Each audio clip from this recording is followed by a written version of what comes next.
Hello there, comment allez-vous? J'espère que vous allez bien. Bienvenue sur ma chaîne merveilleuse qui a pour but de vous réconcilier avec l'anglais. Et dans cette petite leçon du jour, on va s'intéresser à 10 phrasal verbs qui sont utilisés quotidiennement en anglais. Il est vraiment très important de commencer à apprendre les phrasal verbs car d'une part, ils sont utilisés quotidiennement et d'autre part, ils vont te permettre de passer un palier quant à la qualité de ton anglais. Donc, avant d'aborder cette leçon, n'oublie pas de t'abonner à cette chaîne merveilleuse, de laisser un petit commentaire et de lâcher un petit pouce bleu. So let's not waste any more time. Let's do it. Le premier phrasal verb que je t'invite à apprendre, c'est le verbe to find out, qui veut dire apprendre, découvrir, trouver. Pour information, to find, c'est un verbe irrégulier, donc ce sera to find, found, found. Donc tu pourras dire par exemple, I just found out that my brother is sick. Je viens d'apprendre, je viens de découvrir que mon frère est malade.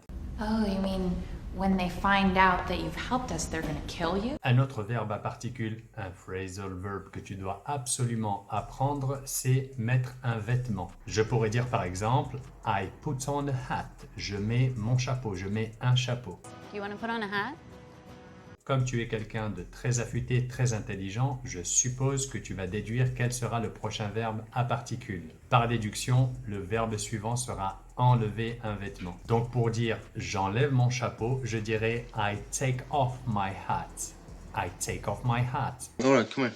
Get on the bed, take your clothes off. Et c'est une astuce très importante et très efficace d'apprendre un mot en anglais ou un verbe et d'essayer d'apprendre le contraire. Donc en l'occurrence, on vient de voir mettre un vêtement ou enlever un vêtement. Un autre phrasal verb, verbe à particules que tu dois connaître absolument, c'est s'entendre avec quelqu'un. En anglais, on dit to get along with someone. Donc lorsque tu t'entends bien avec quelqu'un, tu diras we get along very well. À l'inverse, lorsque tu ne t'entends pas bien avec quelqu'un, tu diras we don't get along very well. On ne s'entend pas super bien. We don't get along very well. Les deux autres verbes à particules qu'on va voir sont très importants car ils sont complémentaires. Il s'agit de monter ou descendre d'une voiture, d'un véhicule. Respectivement, en anglais, tu diras to get in a car, monter dans une voiture. Et pour dire descendre d'une voiture, tu diras to get out of the car. What? You wanna get out the car? En revanche, lorsque tu veux monter dans un avion, dans un bateau ou dans un train, tu n'utiliseras pas le verbe à particules to get in. À ce moment-là, lorsque tu veux parler de ces moyens de transport, you get on a plane, you get on a ship, you get on a train. Et lorsque tu veux descendre de ces gros moyens de transport, tu n'utiliseras pas le verbe à particules to get out of a plane. Non, tu utiliseras le verbe à particules to get off a plane, descendre d'un avion. You get off the plane when I say you get off the plane. Lorsque quelqu'un est trop proche de toi physiquement et que tu veux qu'il s'éloigne un petit peu, tu ne diras pas go far, va loin. Tu utiliseras un verbe à particules et ce sera to back away. Donc tu lui diras tout simplement back away please, éloigne-toi un petit peu s'il te plaît. Back away from the fence. Le prochain verbe à particules que je t'invite à apprendre est un verbe à particules multifonction car il peut être utilisé dans différentes situations. Il s'agit du verbe to pick up. Donc tu peux l'utiliser pour dire ramasser quelque chose, to pick up something. Il est également utilisé pour dire décrocher le téléphone. En anglais, tu diras pick up the phone, décroche le téléphone. Pick up the phone.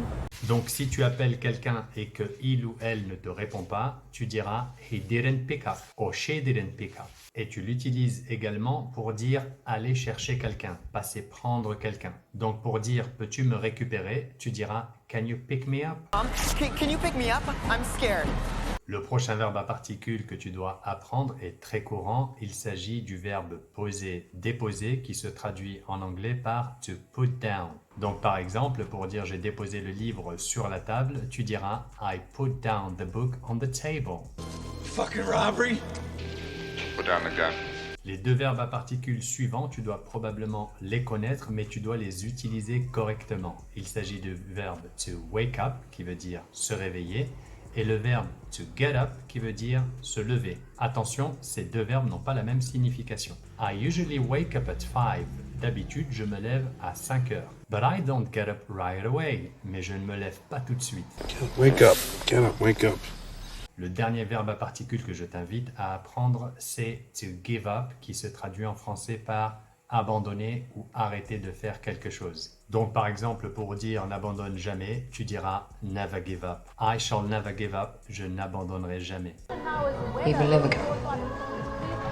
Donc voilà pour cette première partie des verbes à particules. J'espère qu'elle t'aura plu. Si c'est le cas, n'hésite pas à t'abonner à cette chaîne merveilleuse, de laisser un petit commentaire et de lâcher un petit pouce bleu. C'est tout pour moi pour le moment. Je te dis à très bientôt. Prends soin de toi. Peace.